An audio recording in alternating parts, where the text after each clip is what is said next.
Hello everyone, and welcome to my final feature film review of the year for new movies of 2014. Every movie I see after this I'm going to consider a film of 2015, at least until next January.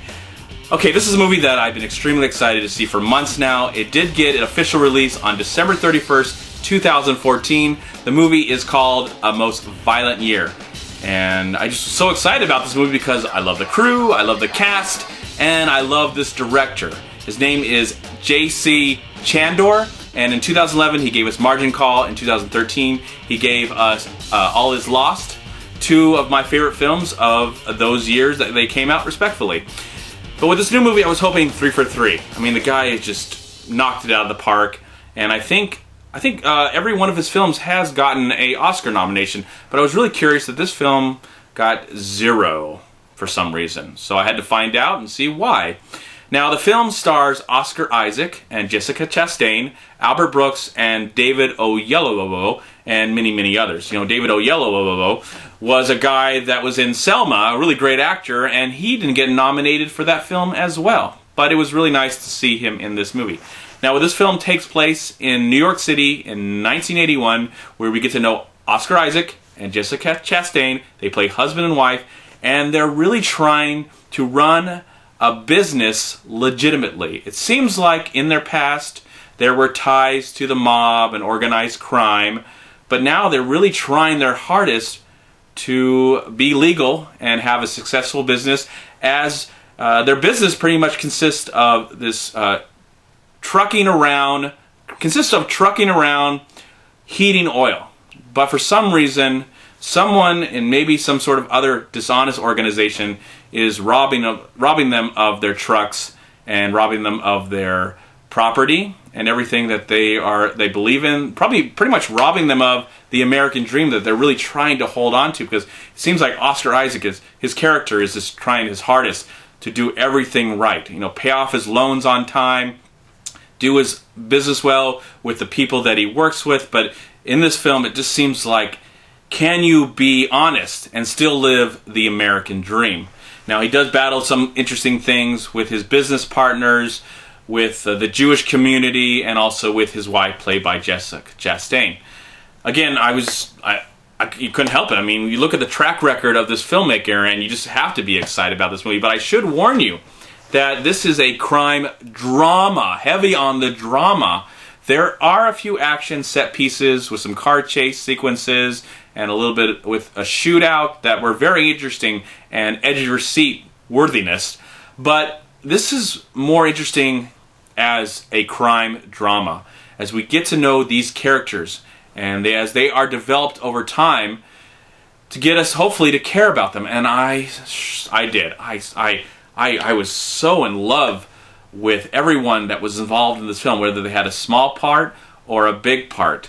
This is a movie that I know that I did not understand everything, but that's okay because I want to revisit it very, very soon. Now, I'll tell you, the acting in this film by everybody involved, from people that I recognize to people that I didn't, is top-notch. It's noteworthy. It's something you should see. Hopefully these people will get more roles from this film. But I do want to talk about, I love Jessica Chastain. Not only is she beautiful, she's very talented, and she's great in the movie. But the person who steals this movie, because he is the star of the film, Oscar Isaac, deserved and was raped and robbed of an Oscar nomination. He should have been nominated, and I think if he was nominated, he would have had a great chance of winning. He is just mesmerizing to watch. I was almost going to break down for some of the scenes that he was in, because he was so in it, just trying to save his business. You believed in this character. You could feel that he really wanted to take a part of the American dream and flourish with it, but all these things were kind of bringing him down. If they're people that he's working with or his wife himself, and there's some conflict between them because of the ties from the past with the mob and stuff like that, that were really compelling and interesting. And of course the setting is the 80s, and I think they did a really good job with the way the movie looked, the cinematography, again, the writing, direction. Now I will mention, I believe, it didn't say anything about a true story or inspirational or a book or anything. It looked like it just said written and directed by J.C. Chandor. So it's nice to go to the theater and see an original idea. I mean, of course, we've seen crime stories, crime dramas, mob stories, and all these kind of stuff in the past. But it's nice to go to the theater and see brand new characters on the screen, played by people that we really admire, and we forget that they're actually people that we do love, and we've seen them in other things. Again, I just want to mention Oscar Isaac. His performance just blew me away. And if anything should have got nominated, there's multiple nominations that this movie should have got for, you know, the way the movie looked, the direction, the writing, the acting. But I think Oscar Isaac got robbed the most with this movie, and it's just a shame. It breaks my heart even to say that right now. I just think he deserved the nomination, at least a Best Actor nomination. He didn't have to win, that's okay. Give it hopefully to Michael Keaton or Benedict Cumberbatch or somebody else who's nominated this year. That's fine with me. But I just would have loved to. He just should have got nominated. I don't know if Oscar Isaac. I'll have to do some research and see if he actually got nominated before. If he has, you know, comment box below. Let me know if he's been nominated before. But he was just amazing in this film, and I was just glued to him. I cared about. I'm thinking about his character right now. This is just a very. It's a slow movie. It's a slow burner. But I think if you do pay attention and give it your attention, then you will be rewarded by an amazing movie-going experience. This is one of the best films I've seen in 2014, because it did get released in 2014. I'm going to consider it that, even though after this, there's some movies that probably came out in 2014 that I'm going to see now that I'll just, never mind, it's a long story. But I love this movie, and I highly recommend. Again, if you're looking for an action movie, you come to the wrong place, but if you're looking for something that's smarter, that gives you characters that you can care about, sympathize with, and understand, especially if you believe in the American dream like I do, and if you really try hard. I mean, this is what this film examines. It's really trying your hardest and being honest with your fellow man, and hopefully you can find the American dream.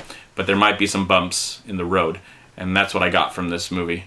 No bumps in the movie, though. There was nothing wrong with the film. I think this is perfection, and just proves that this director is one of a kind.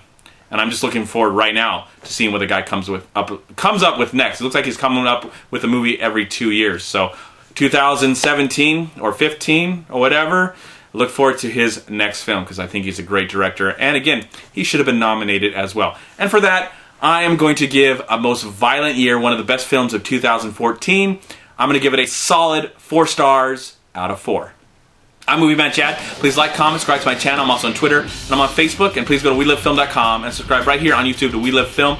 Also go to Long Beach Acting and Film Association right here on Facebook and Twitter. Please also go to MoviePile.com, and if you've enjoyed this video review, please click right here, subscribe to my channel. I'd really appreciate it. Let me know in the comment box below, have you seen A Most Violent Year? And are you excited, are you excited that Oscar Isaac is going to be in Star Wars after watching this? I'm now even more excited than I was before. Also, I want to tell you that since I'm closing out 2014, for me at least, I hope in February to come up with my 20 best films of 2014, my 20 worst films of 2014, a bunch of honorable mentions, and of course, the best documentaries I saw in 2014, because I think I at least saw 20. And maybe hopefully throw in some foreign language films in there in the best. I don't know if I saw any terrible foreign language movies, but we'll have to see when I get onto my list. But look forward to those videos coming up very soon, next month in February. In the meantime, have a great day, a wonderful night, and a wonderful life, and I'll talk to you in my next movie review for 2015. Very excited. The year is finally getting started. We got January out of the way, and now we're on to February. Please don't disappoint. Peace be with you, my friends. Have a great day.